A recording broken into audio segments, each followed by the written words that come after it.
네, 민주당과 통합당이 각각 오는 7일과 8일 21대 국회를 이끌 새 원내대표 경선을 합니다. 어떤 인물이 원내 사령탑으로 선출됐냐에 따라서 앞으로 여야 지형도 크게 변할 걸로 보입니다. 이 관련 내용 포함한 정치권 소식들 김관욱 개명대 교수, 윤기찬 미래통합당 홍보위 부위원장과 함께 짚어보겠습니다. 어서 오세요. 안녕하세요. 네, 여야가 이번 주에 하루 차이로 21대 국회를 이끌 새 원내 사령탑을 선출하게 됩니다. 아무래도 21대 국회 지형도도 크게 바뀌었고 그리고 각 당이 처한 상황도 상당히 좀 다르다 보니까 새 원내 사령탑을 선출하는 데 있어서의 의미가 좀 남다를 것 같습니다. 그렇죠. 그리고 이제 20대 국회 때 너무 못했잖아요. 그래서 21대 국회는 좀 잘해달라는 국민적인 요구가 있기 때문에 원내대표들도 그것을 감안하고 굉장히 긴장을 많이 할 거라고 보고요.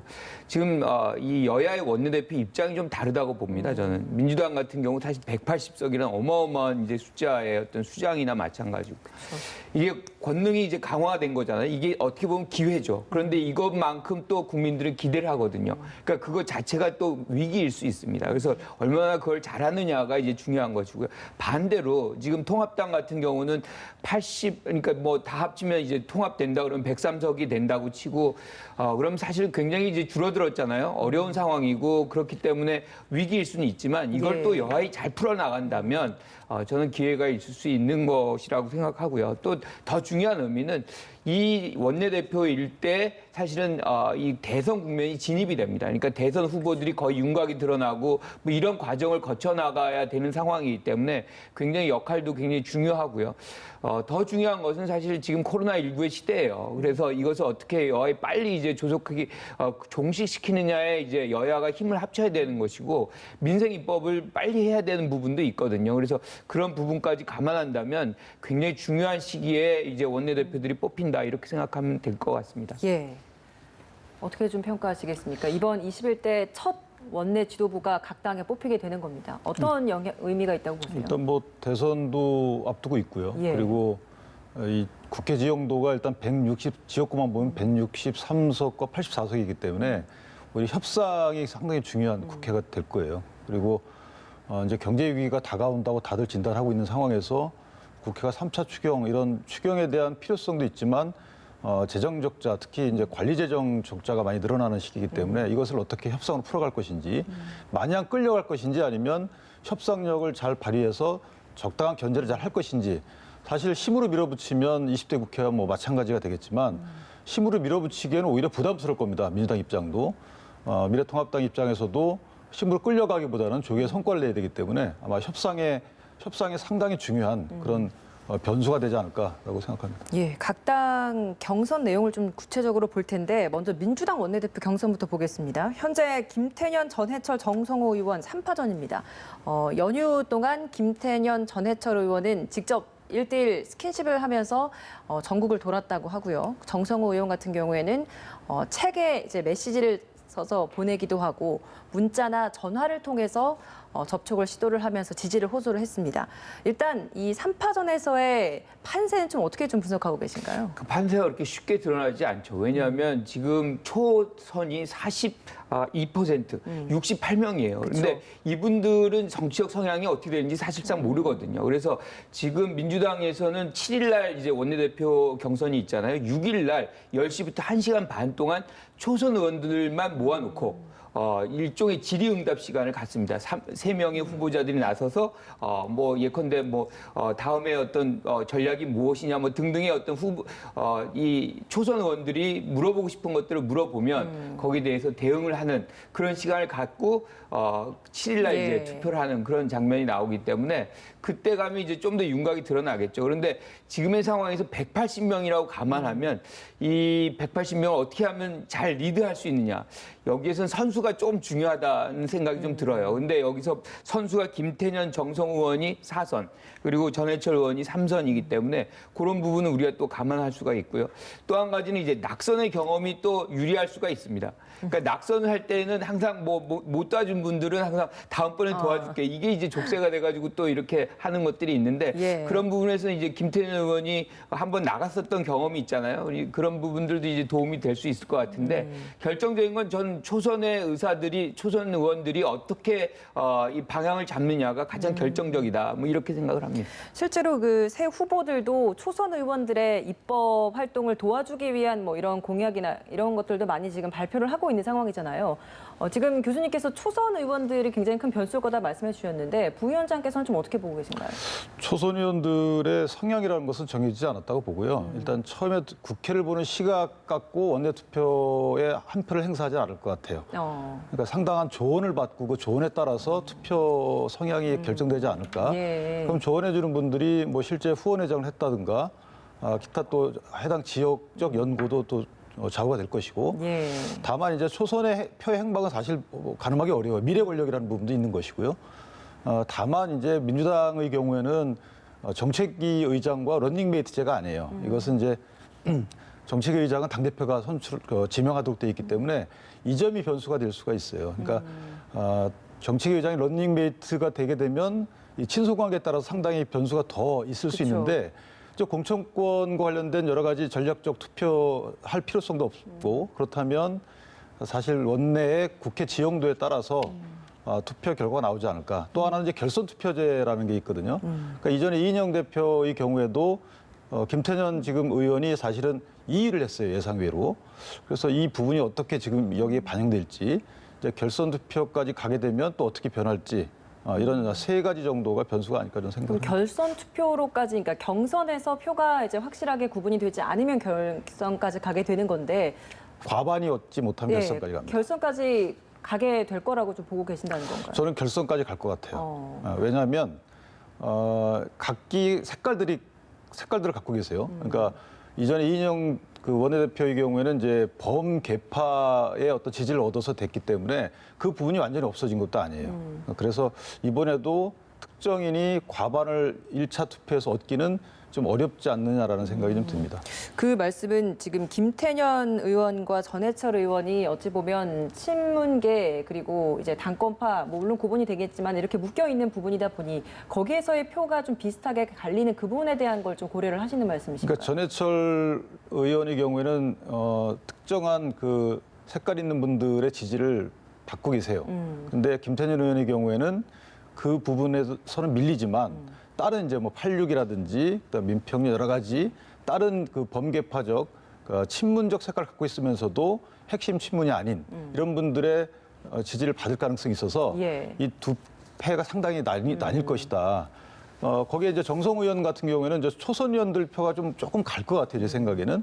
왜냐하면 이제 협상을 말씀하고 계시고 이 초선 의원들 경우에는 여러 가지 조언도 듣겠지만 기본적으로 청와대에 대한 견제 심리도 좀 있지 않을까. 그러니까 이 180석의 거대 여당이다 보니까 국회의 기능 측면에서 청와대의 말을 무작정 이렇게 듣는 국회 운영보다는 어느 정도 외풍을 막아줄 수 있는 사람이 필요하지 않을까라는 생각도 일부 있을 것 같아요. 그 표가 만약에 정성호 후보자한테 간다 그러면 의외로 이제 세 분이 좀 나눠갔지 않을까 1차 투표에서는 그렇게 예상을 합니다. 알겠습니다. 통합당 원내대표 경선 이야기도 좀 해볼게요. 여전히 좀 깜깜이 선거인 것 같습니다. 명확하게 출마 입장 밝힌 후보는 지금까지는 2명이고 그리고 뭐 어제 4선 이상 중진들의 만찬 이후에 주호영 의원도 일단 오늘 오후에 이제 출마를 선언하겠다라는 입장까지는 밝힌 상황입니다.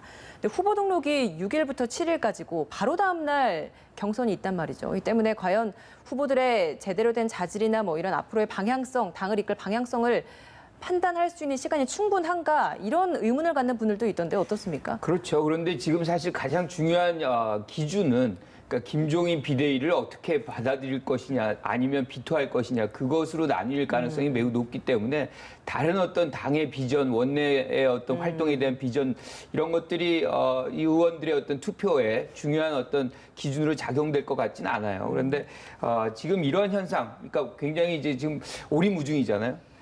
당내 주도 세력이 처음 없는 겁니다. 그러니까 과거에는 친박, 뭐 비박, 뭐 이런 식으로 어느 정도 새 어떤 균형점이라든가 또는 어디가 세다 뭐 이런 것들이 알려져 있기 때문에 누가 대세론이다 뭐 이런 것들이 확실히 알 수 있죠. 그런데 그것이 실질적으로 무너진 상황이기 때문에 어디에다가 힘을 둬야 되는지, 내가 누구를 지지해야 되는 건지도 사실상 모르고 여기에 또 중요한 거는 아까도 뭐 민주당도 마찬가지지만 여기도 초선 의원이 40명이나 돼요. 그러니까 정치 지형 방향이 어디 쪽인지 우리가 가늠할 수가 굉장히 없거든요. 그러니까 예. 이런 부분도 상황을 좀 더 오리무중으로 이제 빠지게 하는, 거기다가 지금 말씀하신 대로 후보자들이 후보 등록이라든가 출마 선언을 굉장히 늦게 하고 있거든요. 예. 이런 것 자체가 사실은 굉장히 상황을 어둡게 하는 것인데 그만큼 당이 어렵다는 것을 반증하는 겁니다.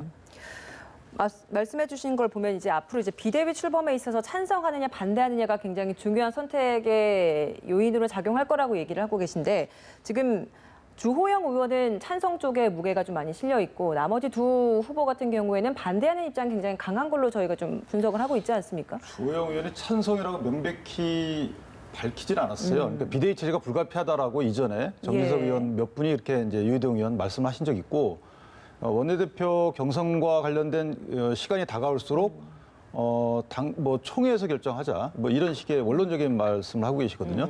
그러니까 명백히 김종인 비대위 체제와 관련된 이런 그 입장을 그 선거 전략으로 쓰시는 분은 이명수 의원이죠. 조기 전당대회를 가야 된다라는 거고, 조혜진 의원도 조기 전당대회를 가야 된다 이렇게 명백히 입장을 밝혔고요.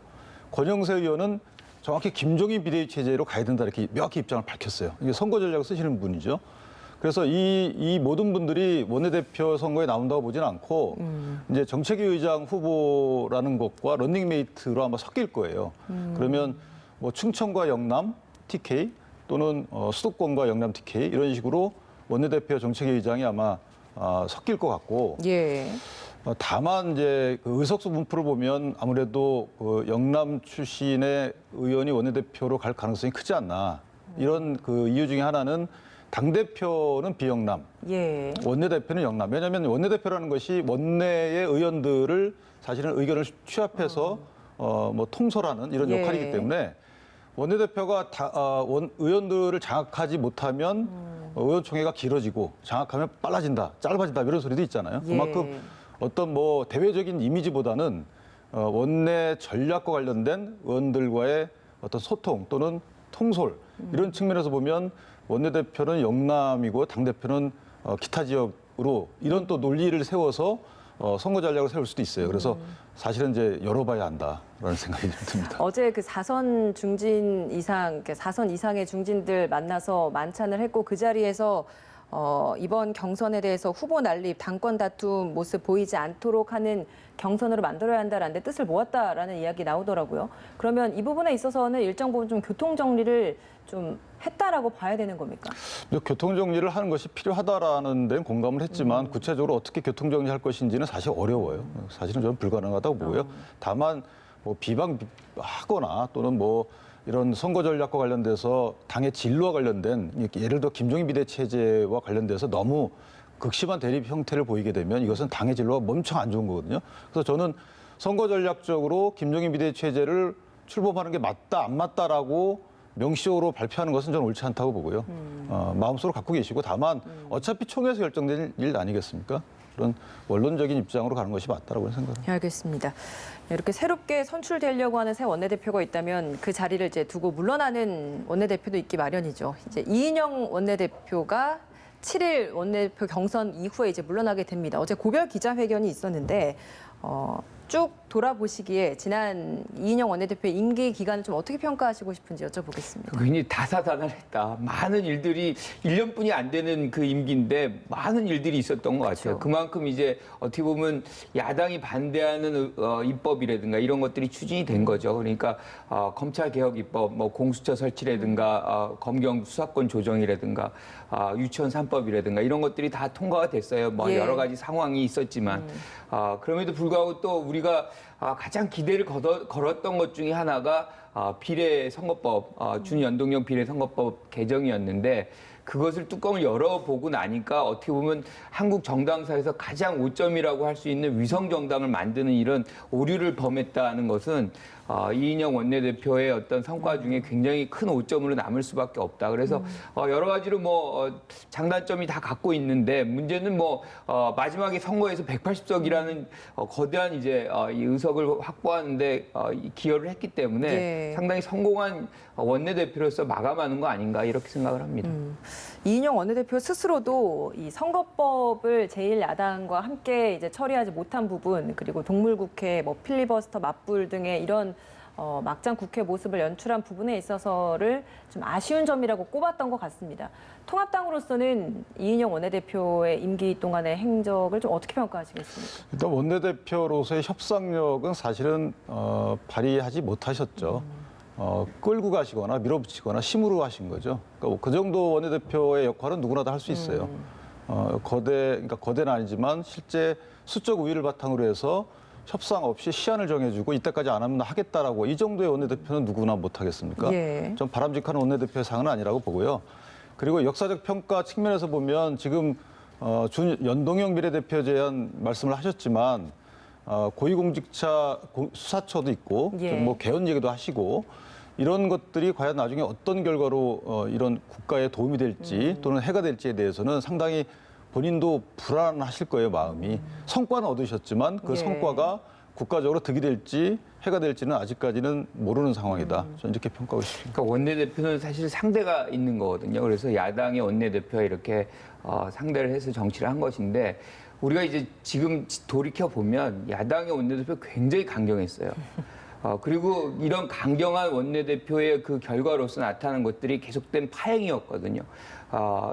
국회가 열리지 않은 기간보다 열렸던 기간이 더 짧은 이런 상황은 어떻게 보면 야당의 몫이었던 부분이 굉장히 컸고 그 부분에 국민들의 평가가 있었기 때문에 이런 선거 결과가 저는 나왔다고 보고요. 또 한 가지 아주 특이한 것은 그렇게 강경한 입장을 취했던 원내대표들, 야당의 원내대표들이 다 낙선하셨습니다.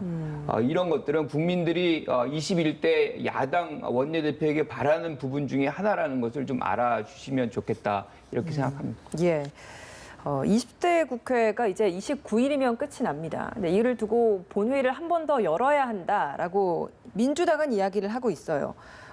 제가 이 질문은 윤 부위원장님께 좀 먼저 드려보도록 하겠습니다. 일단 통합당은 국민 발안 개헌 문제 때문에 지금 이 부분에 대해서 불순한 의도가 있다라고 보면서 본회의 개의를 좀 하지 않고자 하는 분위기인 것 같습니다. 근데 민주당에서는 이 의도가 없다. 단순히 민주당 국민 발안 개헌에 대해서는 내용적 관철을 하려는 게 아니라 절차적인 마무리를 하려는 것이고 일반적인 국민들을 위한 민생 법안을 좀 마저 처리하자는 거다. 이런 입장이거든요. 어떻습니까? 예전에 대통령께서 발의하신 개헌안도 사실은 절차적 마무리 못했어요. 그러니까 이 개헌안을 절차적 마무리하는 의미가 뭐냐. 그냥 둬도 없어지는 개헌안인데 절차적 마무리를 하면 부결될 거 뻔히 알면서 굳이 그걸 처리해야 될 이유가 있느냐 이거죠. 그래서 저는 그 말씀은 사실 공감을 얻기는 힘들고요. 국민발안제는 보기엔 되게 좋아 보이지만 이게 연동형 비례대표제의 폐해와 같이 이익 집단에 의한 개헌 발의가 될 수도 있는 겁니다. 100만 명 요즘에 특정 단체들도 100만 명을 회원으로 거느린 단체들이 있단 말이죠. 이런 분들이 개헌을 하고 또 그 여론이 일부 동조를 하게 되면 물론 통과는 안 된다 하더라도 그 수차례 반복되다 보면 사실은 이제 상당히 굳어지는 경우가 있어요. 그래서 이런 거에 대한 경계심이고 물론 예. 여야 의원들이 한 100여 명이 공동 발의한 겁니다. 그러나 그 해당 의원들의 소신에 불구하고 당의 입장에서 보면은 지금 현재는 국민 발의제 맞지 않다라고 현재까지 평가하는 거고요. 근데 차후에 21대 그 집행부 입장에서 또 찬성할 수 있는 거죠. 그것은 어떤 여러 가지 검토 끝에 그래서 아직은 수기를 거치지 않았다. 따라서 지금 국회에 의결 절차에 올리는 것은 시기상조다라는 게 통합당의 입장으로 좀 파악하고 있고요. 민생 법안은 처리하자. 이 부분에 대해서는 좀 어떤 입장? 민생법은 처리할 시간이 없진 않았잖아요. 지난번에도 할 수 있었잖아요. 그러니까 이전에도 보면 국회 의사 운영에 있어서 변칙적인 의사 운영을 했기 때문에 신뢰를 못 갖는 거예요. 이전에 안 한다 했다가 상정 순서를 바꿔서 또 올려서 처리하고 그랬잖아요. 통합당이 전혀 심의 없이 이런 의사 진행 과정에 있어서 상의 없이 처리한 경험이 있기 때문에 지금도 만약 그렇게 하면 또 어떻게 합니까? 따라서 이 부분은 또한 어떤 법안에 대한 것도 마찬가지로 지금까지 급한 것들은 처리했다고 보면 그렇게 간주한다면 나머지 법안을 많이 처리하는 게 좋은 게 아닙니다. 이 법안에 대해서 여러 가지 상의를 거치고 절차를 거쳐서 이것이 처리가 가능한지 여부를 따져봐야 되는 거기 때문에 민생 법안이라는 핑계를 계속 댄다는 것은 저는 또 맞지 않다 이렇게 생각합니다. 어떻게 보세요? 저는 이거는 뭐 당위적인 접근을 해야 된다. 그러니까 이런 열지 않고 처리해야 될 법안을 처리 안 하는 거는 국회의 직무유기입니다. 그리고 이게 민생 법안이 처리가 대상이 아니라 지금 여당에서는 뭐 개헌안을 처리하려고 하는 것이다. 그렇게 오해를 한다고 해도 민생 법안을 처리를 해야 되잖아요. 그걸 기다리는 국민들이 있지 않습니까? 그래서 그 부분들은 해야 되는 것이고 만약에 이제 개헌안이 뭐 올라온다고 해도 그 자체로서 지금 의석수는 통과될 가능성은 전혀 없고요. 국민들이 만약에 민주당이 그걸 올린다 그러면 지금 이 상황에서 그걸 올리는 것이 맞겠느냐는 비판에 직면할 수밖에 없어요. 그럴 가능성은 전혀 없다고 보고 이미 이인영 원내대표도 그럴 가능성에 대해서 완전히 배제하고 있기 때문에 저는 그것을 명분으로 해서 지금 본회의 참석 안 하고 표결 처리 안 한다는 것은 잘못된 것이다라고 생각을 합니다. 한 가지 말씀 보태면 예. 이 국민발안제에 대해서 사실은 필요성이 있을 수 있어요. 그런데 이 100만 명의 요건이 적정한 수냐라는 것에 대해서는 여러 가지 다른 의견이 있을 수 있거든요. 여건을 감안한다면. 그런데 이와 관련된 숫자 관련된 국회에서 수기 과정이 전혀 없었어요. 그럼 수기 과정이 없는 것을 의결 절차에 올리는 것 자체가 그런 말씀을 하신 이인영 원내대표의 말씀 자체가 저는 오히려 그런 걸로 인해서 후폭풍을 불러온 것이기 때문에 이것은 야당의 책임이다 이렇게 책임 공방할 게 아니고 지금 여야 자체 입장이 그러니까 21대 국회에서 논의하면 되잖아요. 다시 발의해가지고. 알겠습니다. 두 분의 입장 뭔지 충분히 좀 이해할 수 있을 것 같습니다. 김정은 국무위원장 20일 만에 모습을 드러냈습니다. 건재함을 과시하듯이 행적을 날짜까지 명시해서 굉장히 구체적으로 좀 그 동선을 밝히는 모습까지 볼 수 있었는데 사실 그동안 미래통합당 그리고 미래한국당의 당선인인 태영호, 지성호 당선인 정치권에서 계속해서 뭐 사망설이나 건강 이상설을 꾸준히 제기를 해왔습니다. 이렇게 모습이 드러난 이후에도 그런 표현을 계속 사용하고 있거든요. 이 모습은 어떻게 좀 저희가 바라봐야 되겠습니까? 저는 지금 이 부분에서 우리가 좀 하나 짚고 넘어갈 게 있다고 생각을 해요. 지금이 이제 김정은이 다시 이제 건강한 모습으로 지금 나왔잖아요. 그런데 예. 모든 비난이 지성호, 태영호 두 당선자에게지만 모아지고 있어요. 그 외에도 많은 분들이 사실 그와 비슷한 유사한 주장들을 했고 일부 언론들은 같이 거기에 이제 얹혀서 편승해서 얘기를 했던 부분들이 있거든요. 그런데 비난을 지금 두 분이 받고 있습니다. 그래서 그 부분은 조금 우리가 지나치게 한 영역만 한 이제 소수의 인물들만 비난해서는 안 된다. 전체적으로 자기 반성이 있어야 되겠다는 생각이 들고요. 기본적으로 저는 저 두 분을 어느 정도는 이해해요. 그러니까 이런 북한에 관련된 사항들이 벌어지면 정보가 사실 없잖아요. 그러니까 이제 거기서 탈북하신 분들에게 이제 물어보고 인터뷰를 하고 뭐 이런 장면이 있으면 뭔가 얘기를 해줘야 되거든요. 그러니까 사실은 뭐 잘 알지 못해도 얘기를 했던 것 같은 너무 확신에 찬 얘기들을 하는 거예요. 근거도 없이. 그런데 이것 자체가 이제 그냥 탈북자인 신분이라 그러면 뭐 그래도 이제 문제가 될 텐데 지금은 당선자 신분이거든요. 예. 굉장히 신중해야 되고 국민들이 이목이 집중돼 있고 그 신뢰성이 거기에 놓아져 있는 것이거든요. 그런데 지금 자신들이 확실한 증거 없이 저렇게 어떤 방향성을 정해놓고 이렇게 얘기를 해버리면 그 자체가 뭐 맞다 그러면 이제 문제가 없겠지만 오류로 증명이 된 거잖아요. 그러면 이제 신뢰도는 떨어지고 그 다음부터는 어떠한 일이 생겨도 이 두 분에게 물어보지 않을 가능성이 있고 이 두 분의 말들이 신뢰성이 떨어질 수밖에 없다. 그런데 이제 여기에 그치는 게 아니거든요. 예. 이 소속된 정당의 신뢰성까지 같이 이제 훼손시키는 그런 효과가 있기 때문에 이 두 분은 차후에는 굉장히 신중해야 된다 이렇게 생각합니다.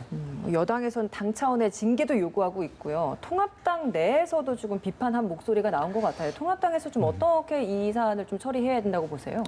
징계까지는 좀 너무 것 같고요. 예전에 천안함 폭침 때 그 당시 야당 의원들이 상당한 여러 가지 의혹을 제기했죠.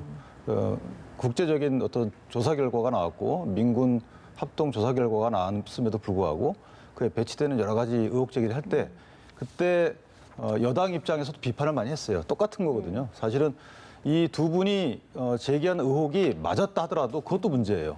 그럼 그 북한 입장에서 보면 어떤 뭐 휴민트와 관련된 정보를 첩보를 취득하고 있다라고 오해할 수 있는 것이고 그렇게 되면 혹시나 있을 휴민트와 관련된 여러 가지 절연이 될 거 아니겠습니까? 그래서 상당히 부적절하다. 특히나 저 지성호 당선자의 경우에는 상당히 이건 정보가 아니고 첩보예요. 가공하지 않고 들은 그대로 얘기한 것처럼 오해를 하거든요. 뭐 사망의 99%다 그러면 그러니까 정보라는 거는 본인이 판단해 가지고 이걸 판단하는 게 정보인데 판단한 결과가 첩보라는 것은 그냥 날 정보거든요. 들은 그대로. 그러면 저 말이 맞았다 하더라도 북한 입장에서 보면은 야, 이 정보가 새고 있네, 첩보가 새고 있네 이런 오해를 또 할 수 있잖아요. 그래서 맞아도 이상하고 안 맞아도 아까 말씀하신 대로 신뢰에 어긋나고 따라서 국가기관이 될 당선자 신분이면 혹시나 저런 첩보가 있으면 국가기관에 제공을 해야지 저걸 그냥 SNS나 언론 보도를 통해서 발표하는 것은 전 정말 부적절하다 이렇게 생각합니다. 예, 전직 북한 인사들의 발언이었기 때문에 그 많고 많은 이 표현들 중에서 더 주목됐던 두 사람의 인물들의 이 표현이 더 주목됐던 것 같은데 지금 이렇게 앞으로 21대 국회에서 정치인으로서 활동을 하게 될 것 아니겠습니까? 그만큼 정치권 내에서 이들의 역할도 굉장히 중요할 거고 말 한마디 한마디가 신중해야 할 것 같습니다. 앞으로 한반도 평화를 좀 지향을 해야 할 이 국회에서 이 둘이 어떤 이런 북한 출신의 정치인들이 좀 어떤 역할을 좀 해나가야 한다라고 보십니까? 그러니까 어떻게 보면 지금 북한에 대해서 우리가 많은 이 정보를 갖고 있지 못해요. 그렇기 때문에 이런 분들에게 우리가 의존을 하게끔 돼 있고 그런 역할을 좀 해달라 그래서 우리가 이제 국회로 보낸 거거든요. 예. 그리고 이제 그것들이 어떤 북한과의 어떤 대치를 어떤 강화시키는 그런 것이 아니라 오히려 그런 문제들을 풀 수 있는 그런 역할들 이런 것들을 좀 해주기를 바라는 것인데 지금의 말씀들을 들어보면 그것을 오히려 대치 국면, 대결 국면을 오히려 이 촉진시키는 그런 얘기들이 이제 나온 것이고 예. 더더군다나 이제 신뢰성에 의문이 갈 만한 이 신빙성이 없는 얘기들이 지금 와 있기 때문에 우리가 반복적으로 이렇게 물어볼 수 있는 부분에서 조금 이렇게 주저하게 되는 상황이 생길 수 있을 것 같아요. 그래서 예. 지금부터라도 조금 더 이 공부를 다시 좀 해둘 필요가 있겠다. 뭐 이렇게 생각을 합니다. 예, 알겠습니다. 지금까지 김관욱 개명대 교수, 윤기찬 미래통합당 홍보위 부위원장이었습니다. 오늘 말씀 고맙습니다. 감사합니다.